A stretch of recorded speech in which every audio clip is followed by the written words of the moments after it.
Hello students, how are you all? So let's continue the story. Previous class में हमने क्या पढ़ा था? आई होप आपको याद होगा। So let's start. Previous class में हमने पढ़ा था कि उसकी स्टोरी का उसने एंड मान लिया था और जो को ऐसी गर्ल्स या ऐसी वुमन बिल्कुल भी पसंद नहीं थी जो उसकी बात को सुनती ना हो। उसको ऐसी वुमन पसंद थी जो बहुत एप्रीहेंसिव हो एंड उसकी बातों को सुनने में इंटरेस्ट रखती हो।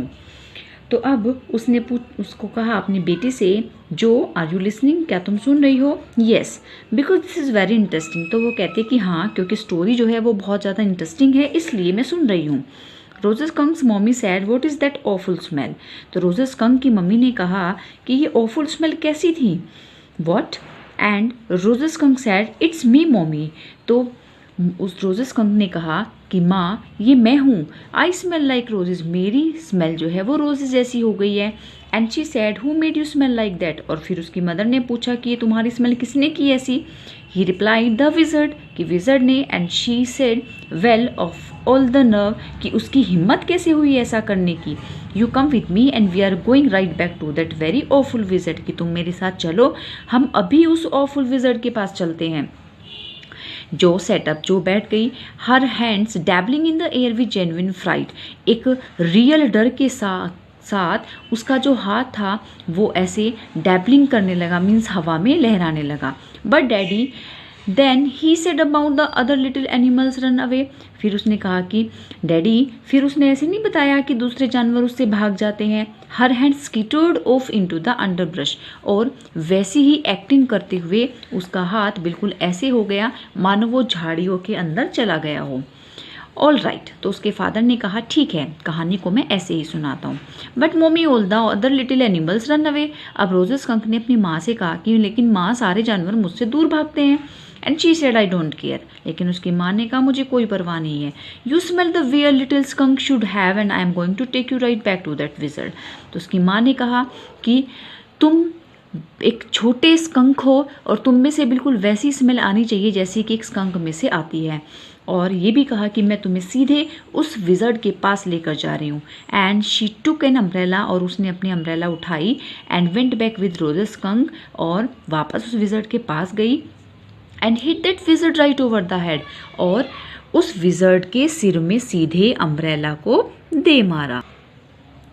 नो, जो सेड, लेकिन ये बात जो को अच्छी नहीं लगी। And put her hand out to touch his lips, और उसने अपना हाथ उठाया अपने फादर के लिप्स पर रखने के लिए, उनको चुप कराने के लिए।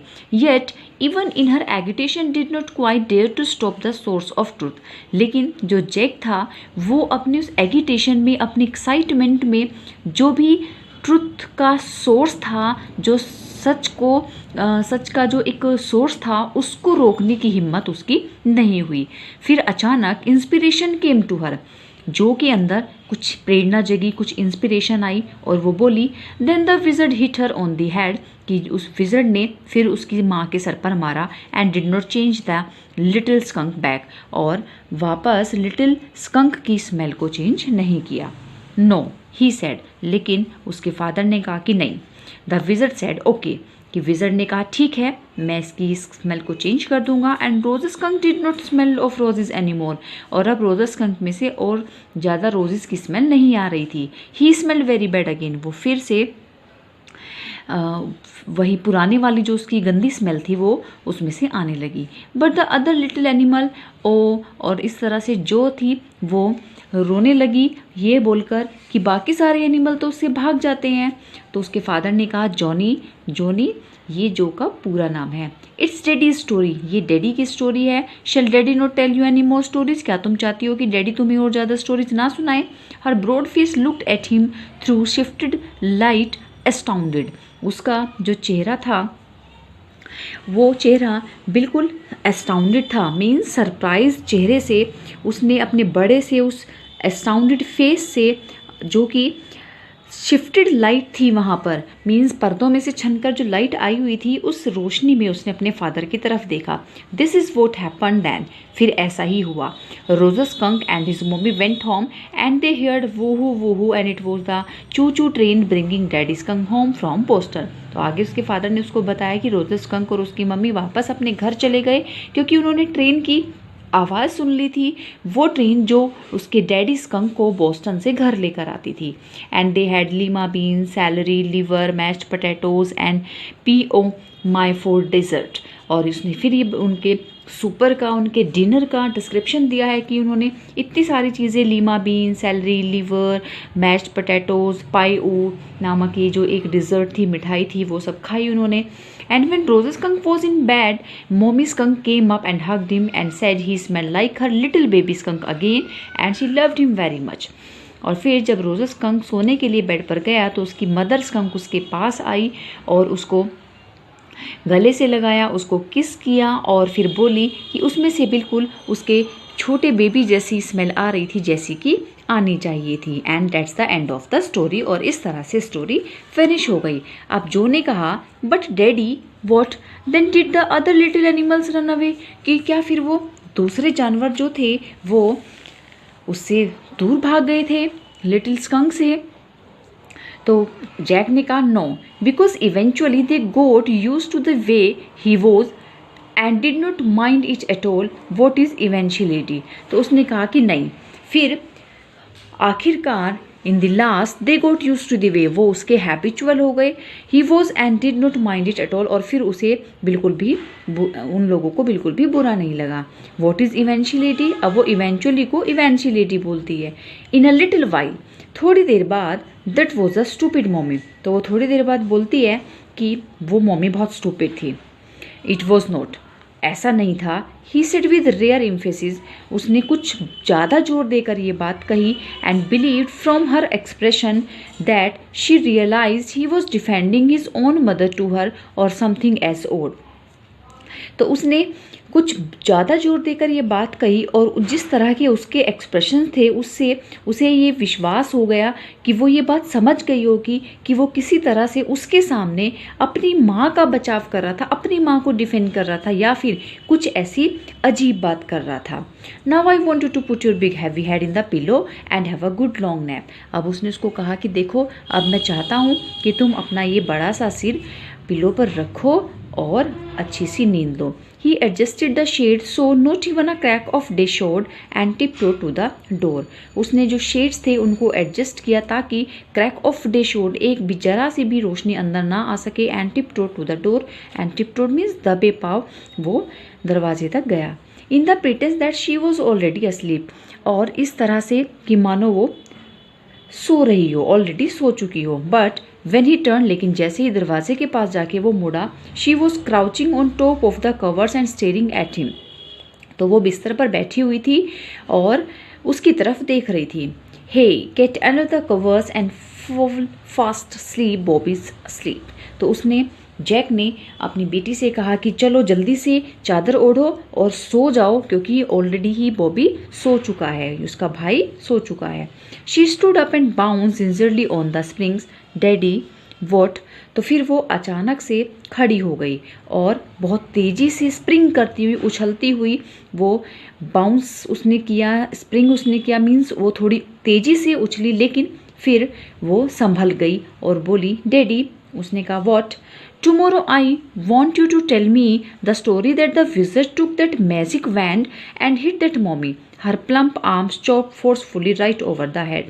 तो उसने कहा कि कल आप मुझे कहानी इस तरह से सुनाना कि जो वो विजर्ड था उस मैजिक वेंड से उसने रोज़ा स्कंक की मम्मी को हिट किया और हर प्लम्प आर्म्स चॉप्ड फोर्सफुली, और उसी डायरेक्शन में बिल्कुल उसी तरह से एक्ट उसने किया राइट ओवर दी हेड, कि बिल्कुल उसके सर के ऊपर उसने मारा। लेकिन जैक को ये बात अच्छी नहीं लगी। उसने कहा no that is not the story, कि नहीं स्टोरी ऐसे बिल्कुल भी नहीं है। The point is that the little skunk loved his mommy more than he loved all the other little animals and she knew what was right. उसने कहा कि देखो बात ये है कि जो लिटिल स्कंक था वो अपनी माँ से बहुत ज़्यादा प्यार करता था, बाकी सारे लिटिल एनिमल से भी ज़्यादा वो अपनी माँ से प्यार करता था, और उसकी माँ जानती थी कि क्या सही था। No, tomorrow you say he hit that mommy. Do it. She kicked her legs up and sat down on the bed with a great heave and complaint of springs. अब वो अपनी बात पर एडमेंट हो जाती है, कहते नहीं आप कल ऐसे ही कहेंगे कि उसने उसकी माँ को मारा, डू इट ऐसे ही कहना, और अपनी लेग्स को किक करने लगी और फिर से बेड पर बैठ गई और बिल्कुल कंप्लेंट ऑफ स्प्रिंग्स मीन्स बच्चों जैसी जिद करने लगी। As she had done hundreds of times before, ऐसी जिद वो पहले भी कई बार सैकड़ों बार कर चुकी है। Except that this time she did not laugh, लेकिन इस बार वो थोड़ी सीरियस थी, इस बार वो हंस नहीं रही थी, और फिर से बोली से इट डैडी, कि डैडी ऐसे ही बोलना। Well will see now at least have a rest, stay on the bed, you are a good girl. अब जैक ने उससे कहा कि ठीक है हम देख लेंगे, अब कम से कम सो जाओ और बेड पर ही रहना, तुम एक गुड गर्ल हो। He closed the door and went downstairs. Claire had spread the newspapers and opened the paint can, and wearing an old shirt of his on top of her maternity smock, was stalking the chair rail with a dipped brush. उसने दरवाज़ा बंद किया और सीढ़ियाँ से नीचे उतर कर आया। जब उसने नीचे जाकर देखा तो जो उसकी वाइफ थी क्लेयर, उसने न्यूज़पेपर्स बिछा रखे थे और उनके ऊपर एक पेंट कैन को ओपन करके रखा हुआ था, और जो क्लेयर थी उसने एक ओल्ड शर्ट पहनी हुई थी जो कि बहुत लूज थी ताकि वो अपनी मैटरनिटी स्मोक को छिपा सके। It mean she was 6 months pregnant, और अपनी प्रेगनेंसी को हाइड करने के लिए उसने वो लूज शर्ट पहनी हुई थी। She was stalking the chair rail with a dipped brush, वो एक डिप्ड ब्रश लेकर उस चेयर रेल मीन्स जो चेयर के हैंड्स होते हैं उनको वो ब्रश से पिन कर रही थी। Above him footsteps vibrated and he called Johnny, shall I come up there and spank you? ऊपर उसने फिर से फुटस्टेप्स वाइब्रेशन की आवाज़ सुनी, मतलब कदमों की आहट सुनी, तो वो नीचे से ही चिल्लाया कि जॉनी क्या मैं ऊपर आकर तुम्हारी पिटाई करूं? तो इतना सुनकर जो फुटस्टेप्स थे वो हेजिटेटेड हो गए, मीन्स वो रुक गए। अब वो जब नीचे पहुंचा तो उसकी वाइफ ने कहा that was a long story, बड़ी लंबी कहानी थी। The poor kid he answered, तो वो बोला बेचारे बच्चे, and with utter weariness watched his life labour, और फिर बहुत ही एक थकान के साथ, जो एक मेंटली वेरीनेस उसको हो रही थी, उस वेरीनेस के साथ, उस टायर्डनेस के साथ वो अपनी वाइफ को लेबर करते हुए देखता रहा। The wood work, a cage of mouldings and rails and base boards, ये सारी चीज़ें ऑल अराउंड देम, चारों तरफ बिखरी पड़ी थी। वॉज हाफ ओल्ड 10 और half new ivory and he felt caught in an ugly middle position. तो वहाँ पर कुछ पुराने और कुछ हाथी के दांत जैसे चमकते हुए सफ़ेद और कुछ ब्राउन कलर के ऐसे वुड पड़े हुए थे, तख्ते पड़े हुए थे। तो उस समय उसने अपने आप को एक ऐसी कंडीशन में पाया जो कि बहुत ही अनहैप्पी कंडीशन थी, एक अगली मिडिल पोजीशन में उसने अपने आप को फंसा हुआ पाया। And though he as well felt his wife presence in the cage with him, हालांकि उस केज में वो अपनी वाइफ की प्रेजेंस को भी फील कर रहा था। He did not want to speak with her, लेकिन उस वेरीनेस की वजह से, उस मेंटली टायर्डनेस की वजह से he doesn't want to speak with her, वो उसके साथ बात करना नहीं चाह रहा था। Doesn't work with her, doesn't touch her, anything, he nothing want to do with her, वो उसके साथ कुछ भी करना नहीं चाह रहा था, because he was totally tired, वो बहुत बुरी तरह से थक गया था। तो इस तरह से वो यहाँ पर इस स्टोरी का जो एक मोराल है, वो ये मोराल रेज करता है कि the wish of a parent must always be respected, means कि जो हमारे पेरेंट्स होते हैं उनकी जो विश होती है वो हमेशा रिस्पेक्टेड होनी चाहिए। और ऑथर ने बहुत ही अच्छे तरीके से एक स्टोरी के थ्रू ये मैसेज एक सोसाइटी को दिया है कि हमें हमेशा अपने पेरेंट्स का कहना मानना चाहिए, because they better know what is right and what is wrong. So students, I hope you will take a moral from this story. Thank you so much.